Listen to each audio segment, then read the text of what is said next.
안녕하세요. 블록체인 강의의 당나십니다. 이번에는 노드를 유지하게 만드는 채굴 혹은 마이닝에 대해서 설명을 해보도록 하겠습니다.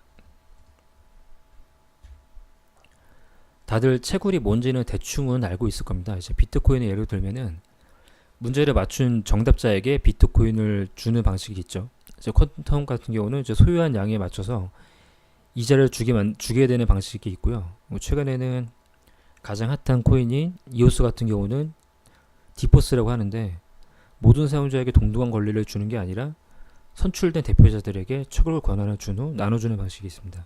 이러한 채굴에 대해서 이제 하나 둘 다 비교를 하고 싶으나 내용이 워낙 방대할 수 있어서 여기서는 이제 일반적인 비트코인에 사용되는 채굴 방식을 좀 사례로 설명해 보도록 하겠습니다.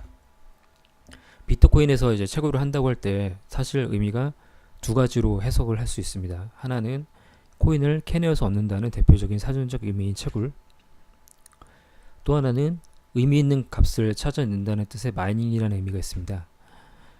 전자는 그 일반적인 사전적인 용어죠. 광산에서 금을 캐듯 채굴을 한다는 의미고, 후자는 그 데이터 분석 쪽에 쓰이는 용어입니다. 데이터 분석, 머신러닝 이런 쪽에 쓰이는 용어인데요. 그러니까 의미를 마이닝한다, 채굴한다, 캐낸다, 뭐 캐낸다 그런 말입니다. 그래서 어떤 블록체인 저자에 따라서 전자로 설명한 사람이 있고 혹은 이제 후자로 해석을 하는 경우도 있는데요. 사실 둘 다 틀린 말이 아니기 때문에 굳이 나눌 필요 없이 보상과 답을 찾아내는 과정의 마이닝 둘 다 있다로 해석을 하시는 게 편하실 겁니다. 바로 전 강의에서 이제 제가 해시에 대해서 설명을 드렸었는데요. 어떠한 문장이 와도 일정한 길이의 난수값으로 리턴이 되는 것 정도로 해석을 할 수 있는 이 해시 값이 바로 채굴의 핵심입니다. 비트코인은 탈중앙화 방식입니다. 이제 탈중앙화 방식은 개개인의 컴퓨터 즉 노드가 거미줄처럼 엮여 있는 것이고 서로 간의 감시를 통해서 장부를 기록하게 된다고 설명했었죠. 이런 걸 퍼블릭 블록체인이라고 하는데 이때 과연 누가 자신의 컴퓨터를 전기세를 감안하고 노드를 유지를 할까요? 이게 일반적인 그런 토렌토 같은 경우로 예를 들면은 사람들이 대부분 다운로드를 받자마자 CD를 삭제를 합니다. CD를 공유하지 않고 삭제를 하게 됩니다. 혹시나 이제 뭐 하드웨어적으로 문제가 있을까봐 사람들이 삭제를 하게 되는데요. 이처럼 사실은 그 자기를 희생하면서 노드를 유지하는 사람이 대다수 없기 때문에 이 노드는 제가 전에 P2P 설명에서 들었지만은 사실 노드가 사라지는 순간에 그 코인은 제로 가격으로 수렴이 되기 때문에 어떻게든 이 사람들에게 노드를 유지하게 만드는 그런 모습이 필요하거든요. 그래서 그 사람들에게 뭔가 보상을 해줘야 되는 거죠. 토렌토 같은 경우는 그 노드를 CD를 유지하는 동안에 자기가 뭔가 다운로드 받을 수 있듯이 여기 있는 사람들한테도 무언가 보상이 필요하다. 그게 바로 채굴입니다. 비트코인에 대해서 일단 채굴의 원리를 한번 설명을 한번 해보도록 하겠습니다. 비트코인 재단에서 앞자리가 100 이하인 해시값을 찾아내봐 라고 문제를 만약에 냅니다. 그러면은 사람은 그 해시 함수에다가 무슨 값을 문자를 아무거나 넣겠죠.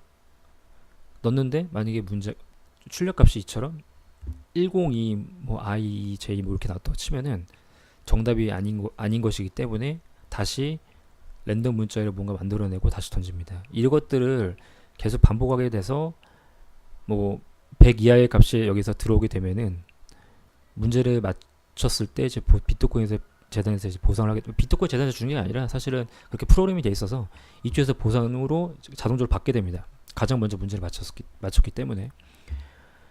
그래서 이렇게 계속 해시값을 계속 맞추는 작업을 계속 할 때 이렇게 랜덤 문자를 계속 입력하는 것을 브루트 포스라고 합니다. 이제 이게 어디서도 쓰이냐면은 사실 해커들이 비밀번호를 해킹하기 위해서 막 사람들이 보통 뭔가 이제 비밀번호를 입력을 할 때 이 사람이 어떻게 비밀번호 입력할지 모르기 때문에 브루트 포스 어택이라고 하는 거를 아는 것으로 랜덤으로 문자를 막 넣어가지고 맞추는 방식이 있습니다. 이 방식 말고도 사실은 뭐 여기서는 사실 필요 없는 말인데요. 뭐 딕셔너리 어택이라고도 있는데 이게 단어의 조합으로 이제 사람들이 많이 쓰이는 사전적인 단어로 비밀번호를 보통 입력하기 때문에 그걸로 공격하는 경우도 있습니다.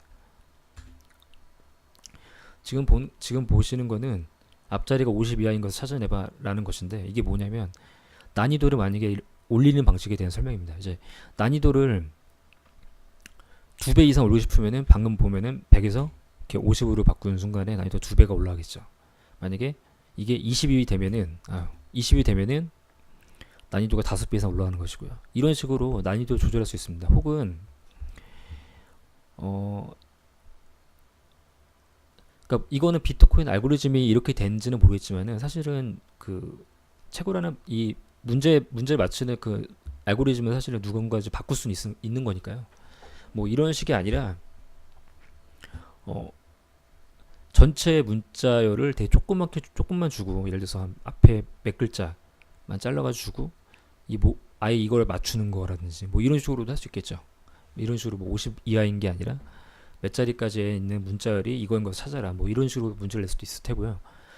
난이도는 이런 식으로 조절할 수 있는데, 사실은 보상형이라고 하는, 그러니까 비트코인을 받는 것을 늦추는 방식이 이 난이도만 있지는 않습니다. 이제 뭐도 있냐면은, 그 블록을 5분마다 만약에 이렇게 보상을 받게 했다고 쳤을 때, 이걸 만약에 10분으로 늘리면 자연스럽게 무조건 2배로 어렵게 되는 거죠. 내가 보상을 받을 수 있는 확률이. 이런 식으로 조절할 수도 있고요. 보통은 이렇게 뭔가 난이도를 계속 문제를 조금씩 어렵게 한다는 게 일반적인 방식입니다. 채굴이라고 하는 것은 이제 이처럼 문제를 가장 먼저 푸는 사람에게 블록 생성 권한과 보상을 주는 것을 말하지만은, 최근 들어서 이 방식이 이제 문제가 많아지게 됩니다. 왜냐면은 점점 문제를 풀기 어렵게 난이도를 상승시키는 것이 컴퓨팅 파워가 필요하다라는 것과 사실은 대치되는 말이거든요.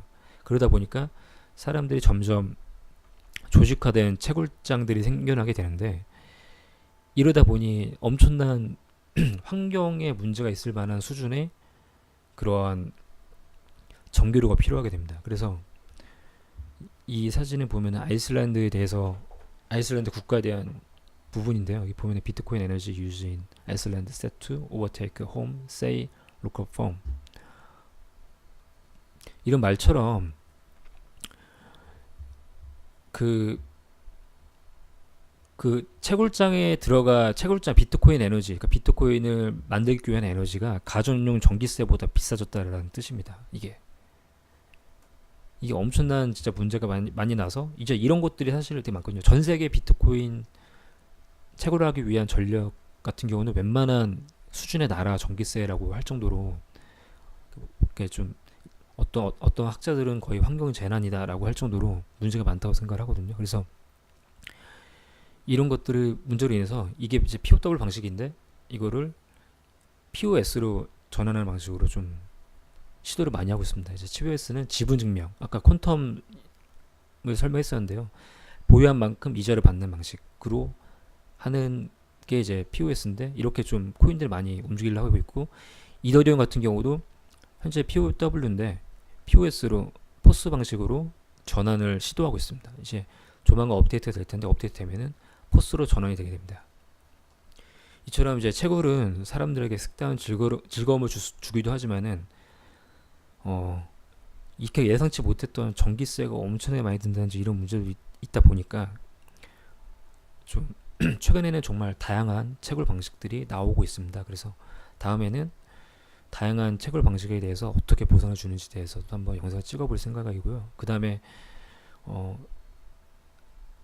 이제 여태까지는 이제 비트코인에 대해서 좀 설명했으니까, 이제 이더리움에 대해서 한번 영상을 한번 찍어보도록 하겠습니다. 이더리움 같은 경우는 좀 기술이 추가적으로 스마트 컨트랙트라는 기술이기 때문에, 그 전에 그 스마트 컨트랙트도 한번 설명을 한번 해보도록 하겠습니다.